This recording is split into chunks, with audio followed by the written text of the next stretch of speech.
Now, the coal miners would come in to start their workday in the 1800s. The only one that I'm being told, and the only one that I know of, that you can still see, this is an elevator shaft.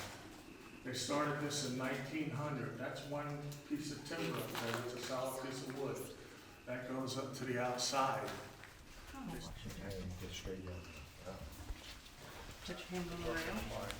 Now, when my grandfather and great-grandfather, their first job was called a breaker boy. They worked 6 hours, 6 days a week, 12-hour days. They got paid 10 cents a week. They had no heat in the winter. They didn't give them gloves, and it was loud, very dirty.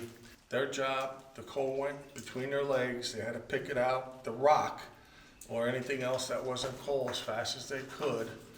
And if that breaker boss was thinking you're not working fast enough or you're letting too much rock through, he beat you with that cane.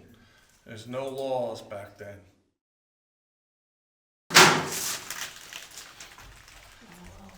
They're in a lot of hurt back then, weren't they? You can't see nothing.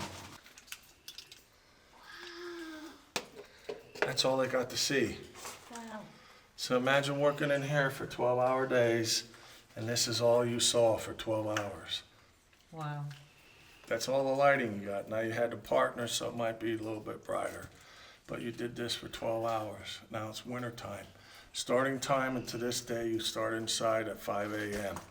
So you're coming in, it's dark outside, you come in, this is what you see for 12 hours. You go outside, it's dark. The only time you got to see the sun was on a Sunday. In the 1800s, how they did it is they used 3 foot at a time. There was a 3-foot steel, basically the same thing as what we have here to this day.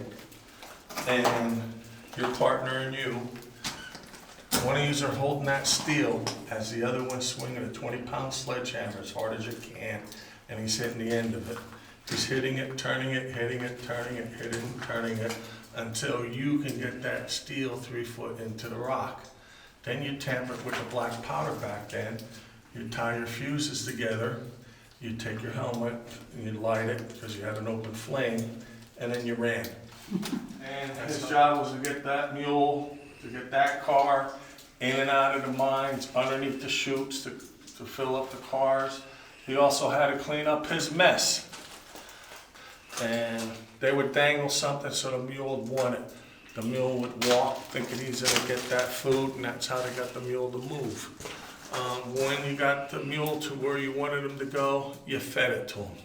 If you did not feed it to him, the mule was never moving again. That's where the saying, stubborn as a mule, comes from.